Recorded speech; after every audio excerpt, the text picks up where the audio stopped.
Kamba eluselemi Keba balakisa yo Sela mosusu te Ebandeli ya lingombo yo Akoba mona kapasi Tata Kimbangu mama mwilu Abanana bango misato na kambo yo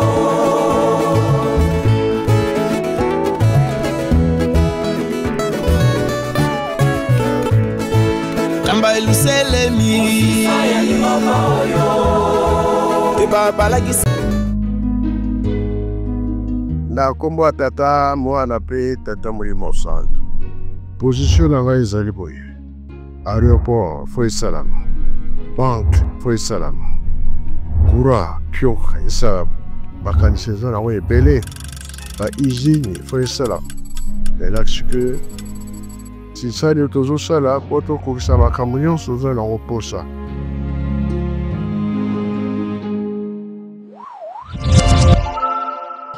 Bonjour chers amis fidèles téléspectateurs, internautes et auditeurs de la Ratelki. Bienvenue dans ce magazine hebdomadaire Les News d'Eyelou. Un magazine d'actualité et d'information religieuse sur l'église kimbangiste ici en Kamba, Nouvelle-Jérusalem. Dans ce magazine, nous parlerons de l'audience du chef spirituel avec les responsables du nouveau comité de l'Union de la jeunesse kimbangiste.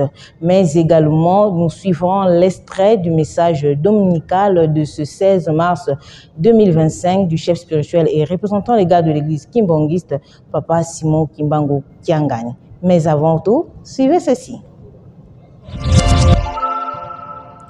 Une fois de plus, bienvenue et bonjour à tous.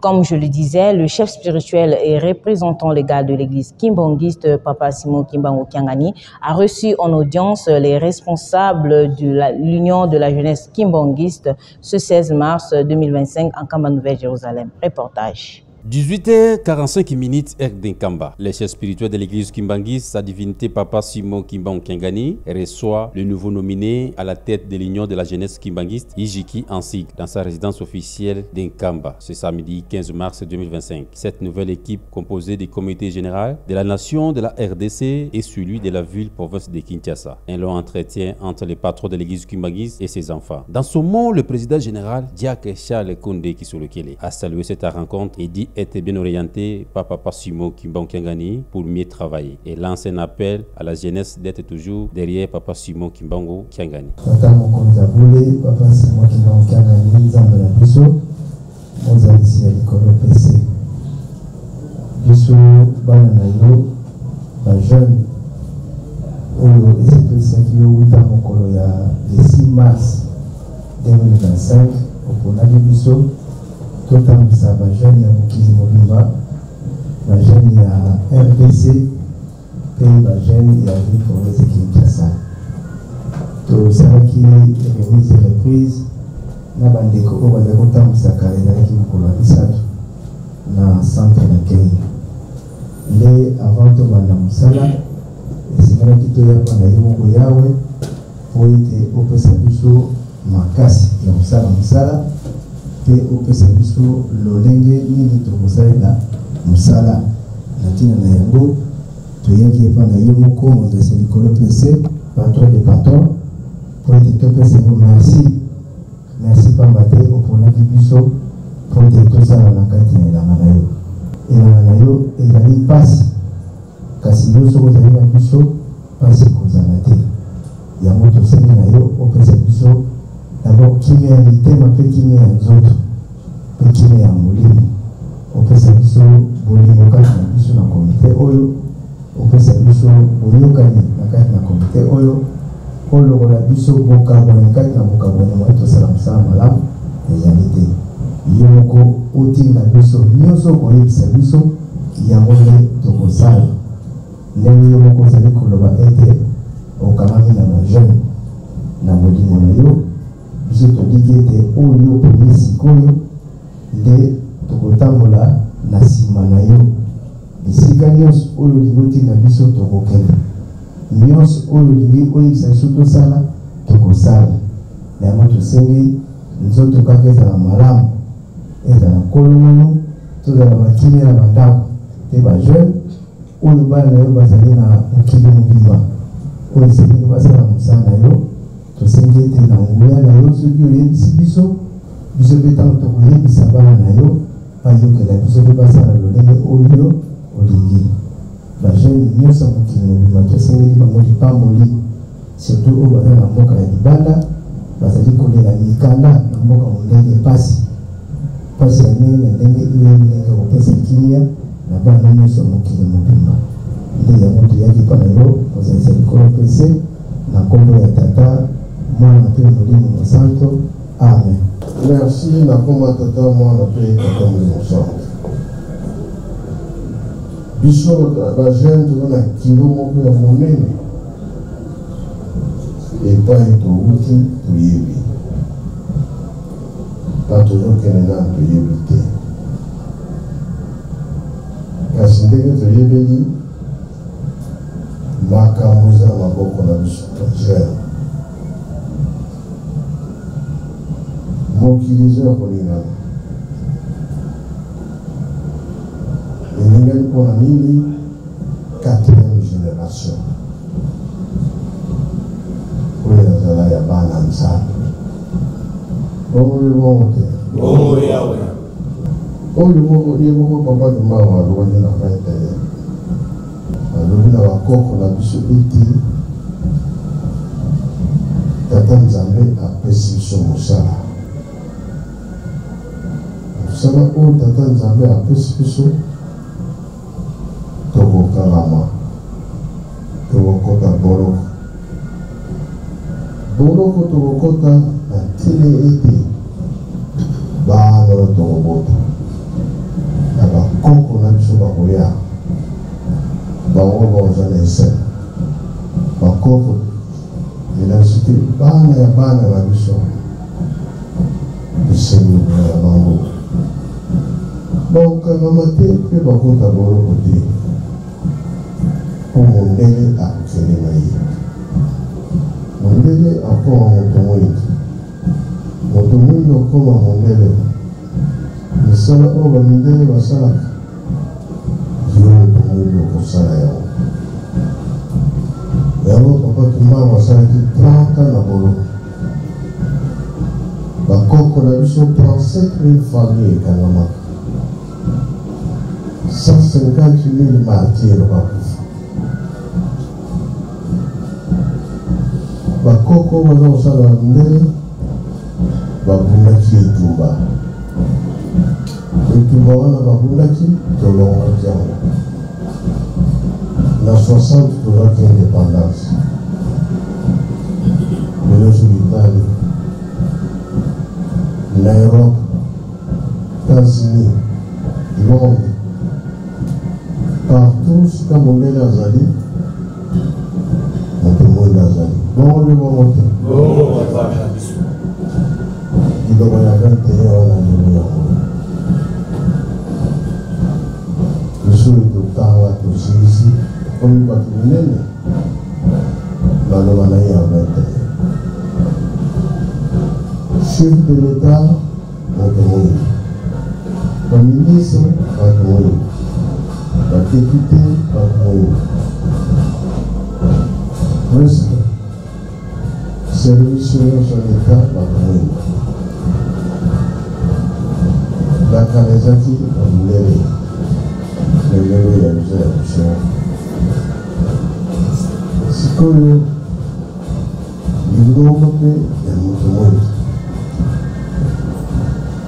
biso bato ndimaki tolanda mokolo esi na tata si moto mbangu tomipesi ngai papa mfuwamba azava akende apozaki na question chaise ya bakatolike ezali wapi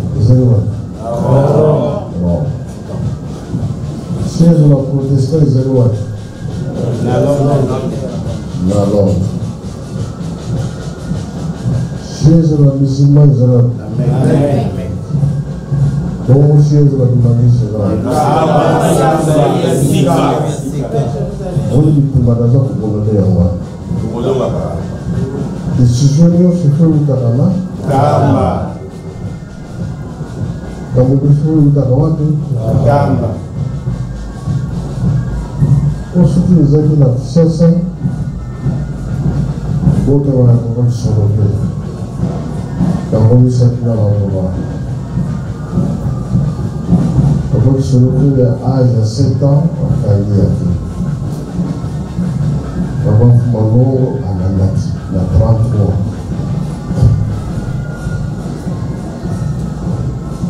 alobaki ete bana na yai okoki kozala Kinshasa te Kinshasa ozomona mpona Sodome na Gomora sikoyo obakufumono azwi mutation bateli ye na Kinshasa alobi te nakokende te yo tata olobaki nini réponse à ton bana na ba epele bazali kuna esika mokonzi alingo mazali il faut lumialu nyonso eza na maboko esika mokonzi abana eza bonga kasi ntango atiki biso ye moko papa tubanga alobaki yo fuma mbanza na âge ya 5 ans yo kobima te otikalaka na yerusalem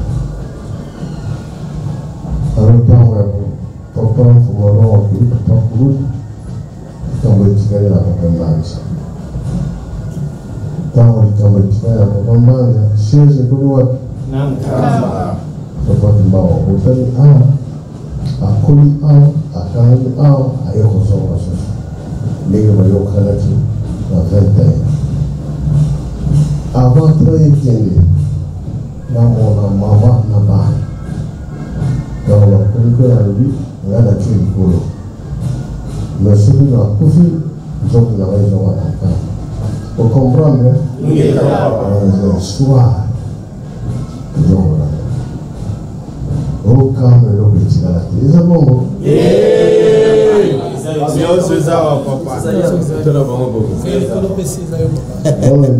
eloko pape etikala te eza bongo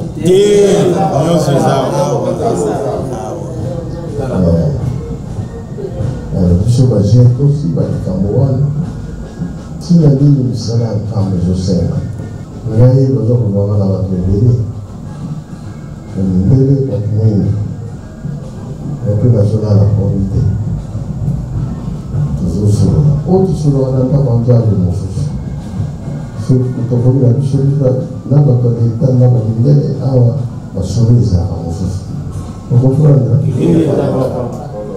oyana tona nzambe azali wana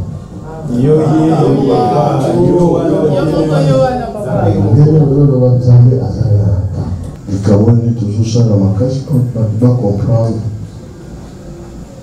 soki oza mwana bilaka oui soki oza bilaka te komeka te tocomprendre mingi balobaka biso na nkama tolingi bana bapapa te balobaka mpe balobaka te me bakimangisi bazali mpe bazali te donc biso tolingi koperdre te kambo toza koloba ata tokei kamba yango tozolakisa mosala bato nyonso bayebiki force ya bato ezali yango lue na miene ezali wapi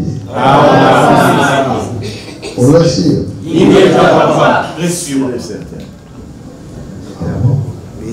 bashenori force ezali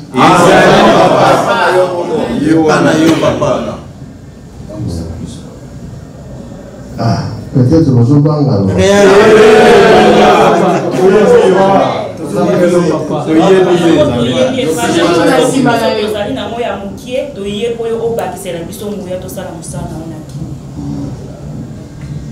eza malamu ata bakolo yesu babomi kolo yesu babomi bayekoli bango nyonso alors mokonzi moko ayaka omoni Nous, nous pouvons dire qu'il y a tout ça. Surtout vraiment la passe parce que pour ça. À tourner. Nous on a la carte. Jésus. Il est beaucoup apprécié pour conduire. Comme Jésus. Deuxième personnalité, il y a bien ça. Et si vous voulez votre attachement, vous va retrouver un peu. Tous très satisfaits de cette rencontre. Il est de la coutume de l'église kimbangiste, lorsque vous êtes nommé, il faut monter à la colline sainte de Kamba, de prendre la protection de sa divinité Papa Simon Kimbangu et ses orientations. Depuis le 6 mars 2025, le chef spirituel et représentant légal de l'église kimbangiste. Et c'est pour ça qu'il a nommé Bakonzi Asikaïji qui est au niveau de la direction générale, au niveau de la direction nationale de la RDC et puis la direction provinciale de Kinshasa. Donc, nous sommes tous constitués par membre général national et puis provincial de Kinshasa. Et tout le monde a nommé Bisso, vraiment ils sont qui toko chaleureux et sengo. Après si biso ligne de conduite, après si biso oya lingi, abete biso ba histoire, alakisi biso oyo tata ko ikolakisa bana. Donc to ko kene gauche droite te o to ko salela, to zi yango déjà par mukolo musala. Pe biso to ko zo yango to panzi yango na mokili mobimba po ete to ko kisa posa na ya pambola biso. Message na bana o bazo zela biso mokili mobimba. Message oyo ezalaka toujours toza kaka na sima ya tata mokonzi ya bole. Et surtout qu'après si biso makasi na libonde na ye alobi bana baye bana lokola bandimi to pesi bango oyo bango basengi, c'est-à-dire oyo biso to sengi ezali kime ya mitema kime na nzoto pe na molimo banzela se fungama et ye akotambusa biso selo ye nyoso papa alobi to kotia ngo na disposition ya ba jeune nyoso pour que tolanda oyo tata mokonzi alobi et alobi. Et à chaque fois, il y a un likambo, à Robert la kaka ba jeune pour être bapesa ye réponse à difficulté. Il y a Moussala Oyazali Kotonga, Yerusalem. Il y a des plateformes, il y a des sangesi, ba mouvement nyonso, association nyonso na ba service. Et il y a beaucoup de kotouna biso ba jeune, a beti biso li solo ya apaki na afki. C'est-à-dire apaki na afki eza na kati ya UJK. C'est-à-dire les 4 août yambala oyo et kozala différent. Na vision ya tata mokonza bole ndenga lingeli yango yango tokosalela yango na 2025. Au cours de son message dominical de ce 16 mars 2025, le chef spirituel et représentant légal de l'église kimbangiste, Papa Simon Kimbangu Kiangani, a demandé à tous les papas du monde entier une somme de $20 pour les papas d'Afrique et 20 € pour les papas de l'Europe. Suivez. 2025,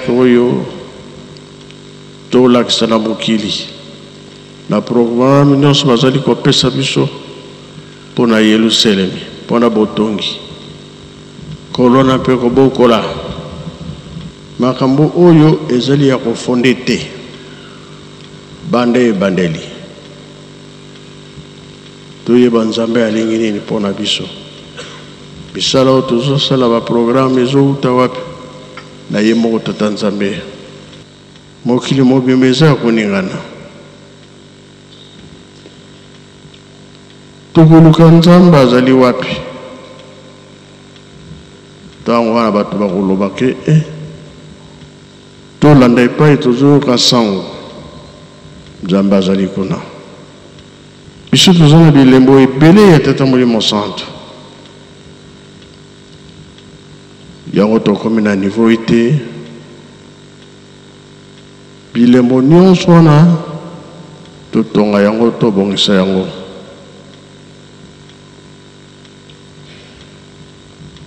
ndenge tozotambusa makambo tobandelaki na Lubumbashi tokoya na Lewa tokoya biplace ezali ebele kote na este na likolo topesaki ordre babanda kosala. Suivez maintenant l'extrait de la rencontre de l'Union de la jeunesse kimbangiste ce mardi 11 mars 2025 en Kamba, Nouvelle-Jérusalem. Les détails. Comme il est de coutume à l'église kimbangiste que chaque mardi, une rencontre de l'Union de la jeunesse kimbangiste a lieu pour apprendre davantage sur le kimbangisme, mais surtout connaître ce qui s'est passé pendant la période de 5 mois où nos 3 papas, je cite, Papa Kisolo Kelelukelo Charles Daniel, Papa Dialungana Kiangani Salomon et Papa Diangenda Kuntima Joseph, se sont installés en Kamba, des secrets racontés par Papa André Mbenza Kiangani, témoin en ce temps-là. C'est dans ce cadre que ce 11 mars 2025, en Kamba Nouvelle-Jérusalem, que la rencontre de l'Union de la jeunesse kimbangiste a eu lieu devant la résidence du chef spirituel et représentant les gars de l'église kimbangiste, Papa Simon Kimbangu Kiangani. Une rencontre tenue par le chef spirituel et représentant les gars de l'église kimbangiste, Papa Simon Kimbangu Kiangani, et son conseiller direct en charge de l'économie et développement de l'église, Papa André Mbenza Kiangani. Prenant la parole, le numéro 1 de l'église kimbangiste prit la parole en ce terme. Banda mokili esalama tata nzambe alobika mbala mibale ya liboso eko afe na bayuda bongo ya mibale awa na kamba ya biselemi ndenge nini mpepe ndenge na ndenge ezoyela biso ya pasi na pasi ya mabe Nzambe akosilika te wana tolakisa makasi na biso na mabondeli parce que Nzambe soki asiliki tobebi na biso balobi moto na moto asimba elembo na ye mpo bilembo wana nde ekobikisa biso ntango wana so ekoki ye moko ntango ayaki na mokili Papa Kimbangu abengaka bakoko na biso alobi ete Nzambe apesi biso mosala oyo Nzambe apesi biso tokokangama tokokota boloko wana tokokota mpo na bana tokobota na bakoko na biso bakoya bana na biso bango nde bakozala na esengo po nyonso toza koloba ezakisi ete yo moto mwindo ntango na ye ekoki me tobongisa soki tozali kobebisa tozomipesa retard biso moko. Ensuite, il céda le micro auprès de Papa André Mbenza Kiangani pour parler du 5 mois.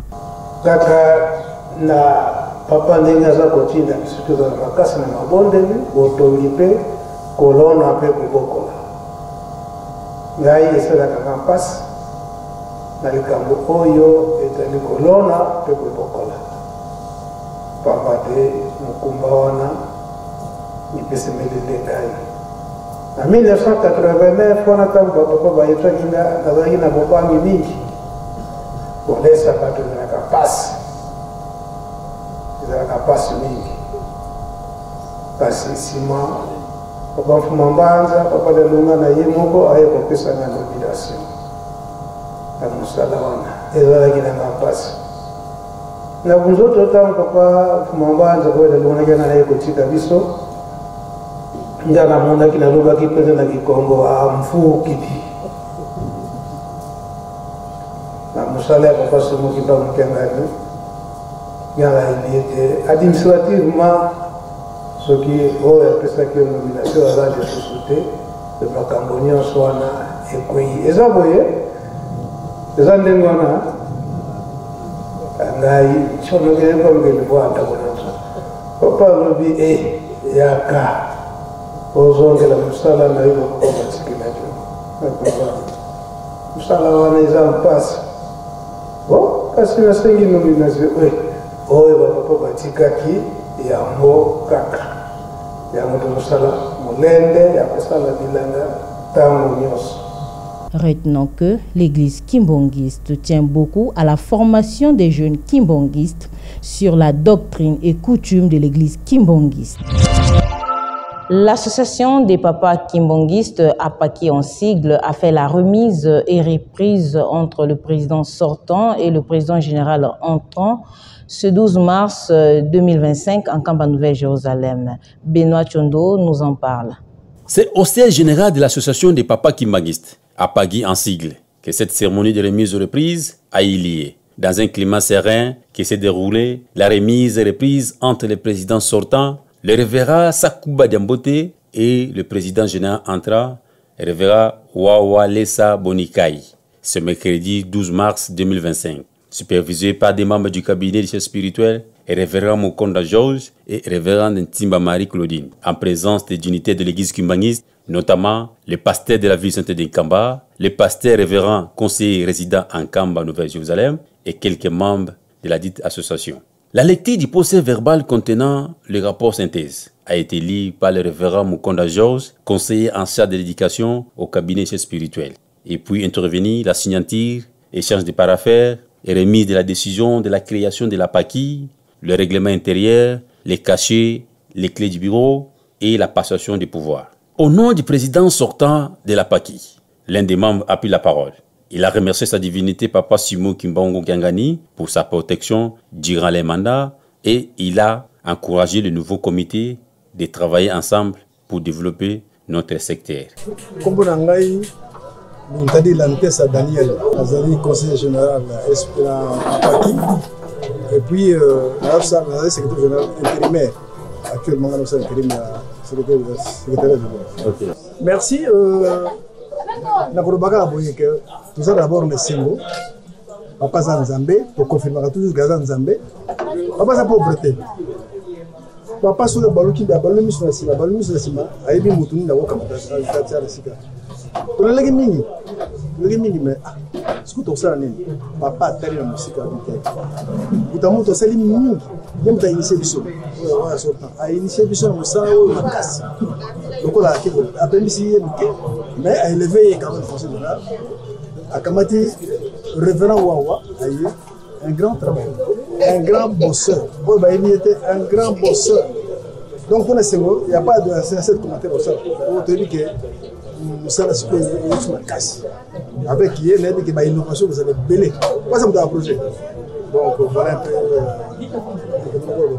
Après la prise de photos en famille, le nouveau président de la PAKI a remercié sa divinité Papa Simon Kimbangu Kyangani pour lui faire confier cette responsabilité de gérer la PAKI, donc tous les papas du monde. Et aussi, il fait appel d'être unis, de travailler avec beaucoup de détermination pour et relever le défi. Yambona ko remercier Mukonza Boule et longo na ba conseiller na yenyonso na nomination oyo euti ko salema na kombo na ngai vraiment na tondi na sengo pona ko kamba batata ya mokili mobimba ndenge zali choix ya tata Mukonza Boule.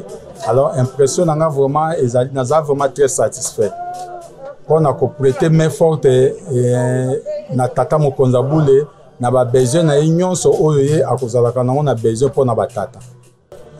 Posa ya batata ezali d'abord tozonga na esika na biso ya liboso ndenge oyo bakelaki biso mama bayaki sima na biso. Mama bakoki jamais pe koleka biso, il faut tozala toujours liboso ba mama ndenge basalaki biso ko banana na Nzambe tata Adam mama Eva yaki ne na sima. Jamais batata bakoki kozala sima ba mama bazali liboso. Yango mbela na ngai na mokili mobimba ete batata nyonso ya mokili mobimba o bazali sima ya tata molimo mosantu topesa ye maboko po ete posa na ye ekokisama. Le superviseur de cette cérémonie a prodigué des conseils sages au nouveau comité de travailler avec objectivité, d'être connecté avec Papa Simon Kimbangu Kyangani. Impression dans l'ensemble les alliés bonnes nini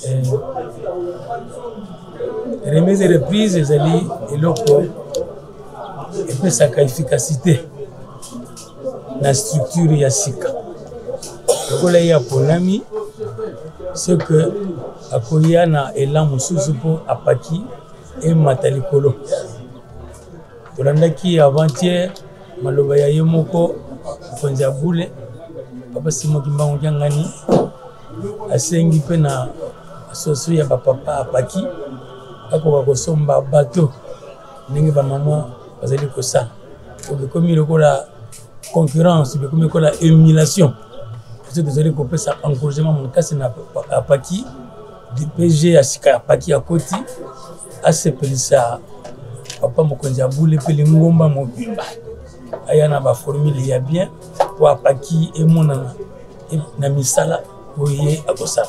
Vous avez une grande responsabilité. Vous devez être toujours connecté avec Papa Simon Kimbangu, Adi, Maman Révérende, Timba Marie, Claudine. Merci beaucoup, Papa journaliste. Conseil na kopesa na Papa président général ya Sika. Azalaka na komikisa. Alata lolendo te lokola zu charge wana za bokumba munene ya mokili mobimba. Soki amikitisi nzambe akotombola ye pe akopesa mayele. Mama mula zaki na komikitisa. Na tango nyonso référence ne zaki mabonde. Ngape na bosa na rate tango papa de ngenda avant kende. Tozwaka bonganga nzambe na maboko na ye biso na ngiringiri. Je me rappelle à l'obara na biso boto akina ba papa ntimba mpaka na ba papa révérend Matukondo. Alobi mokumbo bozwi bo memela ngona bonzoto te. À chaque problème mabondeli biso tokozala na bino. Mais soki bo memela ngona bonzoto bokozwa kaka lifuti na nzoto. Donc makambo ko simba te parce que oyeza makamba molimo. Donc nga likambo wana papa de ngenda Joseph aloba na biso papa mfumo longo. Na sima kuna chez nous dans ce batelem si biso ya ke pesa biso bilemba chaki biso ne ko saka na jete ki bongo la ba papa na ko ba ndini. Apesa ki liloba wana. À tout problème Luka solution na libonde. Mabonde linde ekosunga ekopesa mama mulupe azala kinde mwana. Azala kaka makasi na mabonde li ye na ba collaborateur na yepi bazala na bomoko. Eloko swesala kabiso pasi bukabwani wana. Okuna ngai na lingana nga boye. Okuna nga na lingaka boye bukabwani wana yango nde kitsaka musangu ya musala. Meso bango nyonso baza soudé. Papa ya mokili baza capable ya koleka biso ba mama na lobi baza capable pona balikite ba mama tozali batata pe bazali tokopesa bango maboko ndenge mama mwela lobaki. Notez que le révérend Sakouba Diambote est le tout premier président général depuis la création de cette association de Papa Kimbangis par sa divinité Papa Simon Kimbangu Kiangani. Et aujourd'hui la PAKI est implantée dans les 5 continents. Voilà.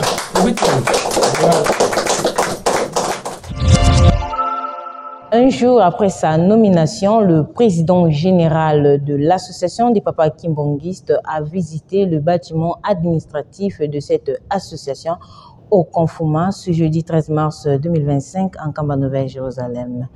Reportage. Le président général de l'association des papas kimbongistes en sigle APAKI a visité le grand bâtiment administratif de la dite association ce jeudi 13 mars 2025 pour s'assurer sur l'évolution de travaux qui s'effectuent. Accompagnés de l'architecte et quelques membres de cette association, ils ont fait les tours de tous les coins et recoins de ces bâtiments tout en lui expliquant. Et pour ça, on a entré mon côté, il y a différents entrées. Il y a un awa, il y a un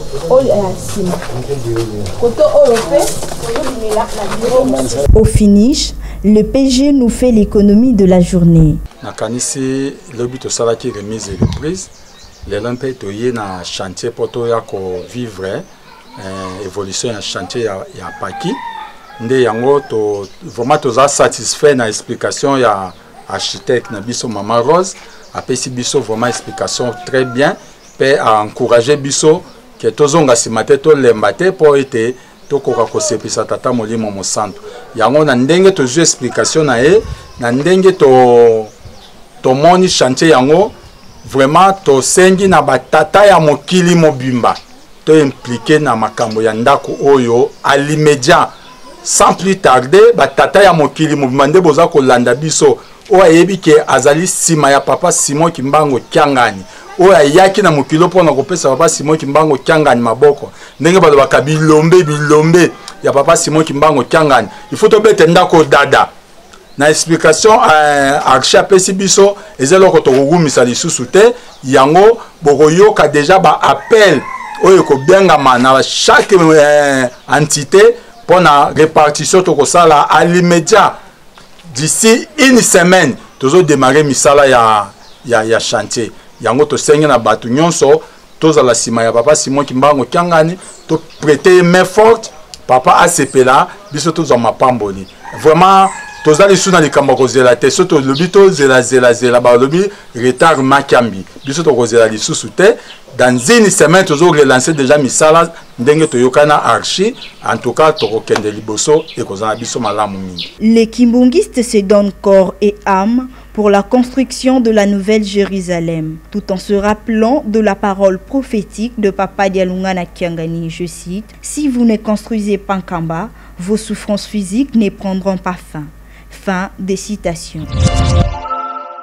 La coordination générale de la Croix-Rouge a organisé un séminaire de renforcement de capacité du 10 au 12 mars 2025 en Nkamba Nouvelle-Jérusalem. Les détails dans cet élément. Dans le cadre d'allégrer les souffrances humaines, de protéger la vie et la santé et défendre la dignité humaine, la coordination générale de la Croix-Rouge, coordination des brigades kimbanguistes, a organisé dans le siège international de l'église kimbanguiste un séminaire de renforcement des capacités des secouristes de la colline sainte, débuté du lundi 10 au mercredi 12 mars 2025. Dans leur objectif opérationnel d'être à même de porter secours sans aggraver l'état de la victime, ces secouristes ont travaillé sur la connaissance du mouvement, les idéaux et principes fondamentaux de la Croix-Rouge, l'historique de la CRCBK et les gestes qui sauvent.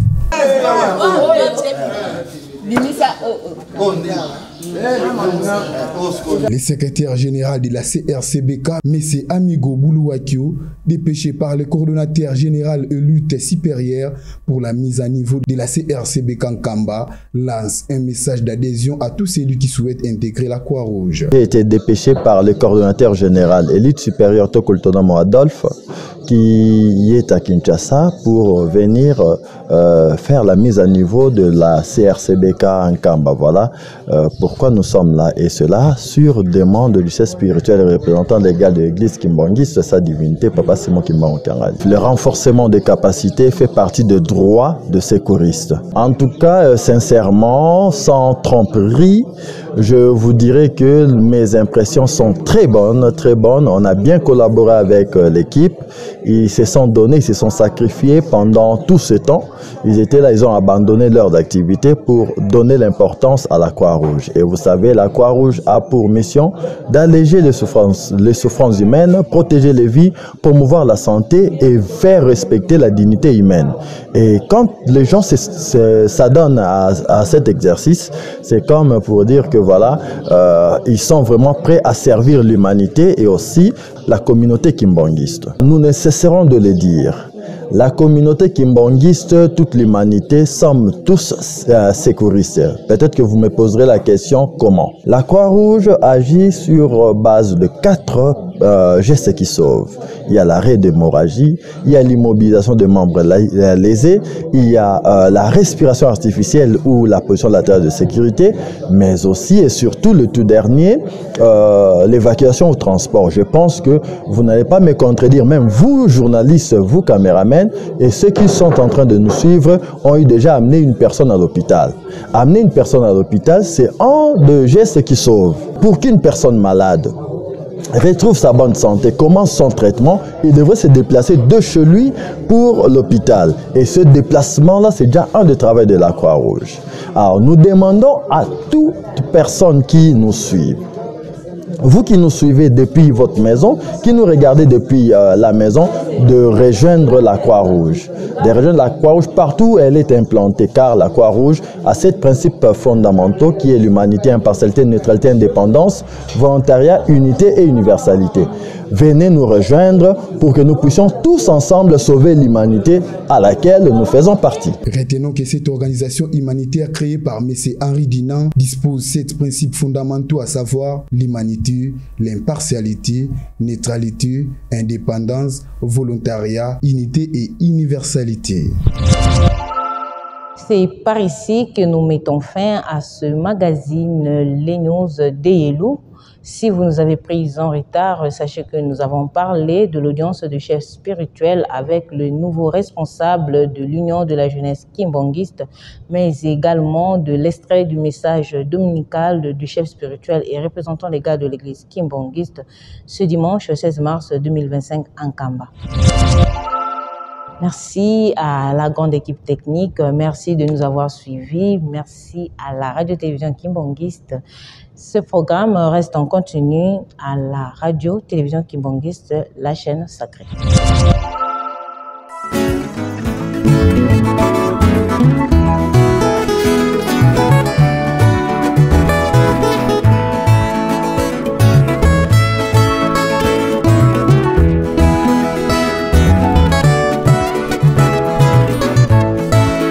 Luselemi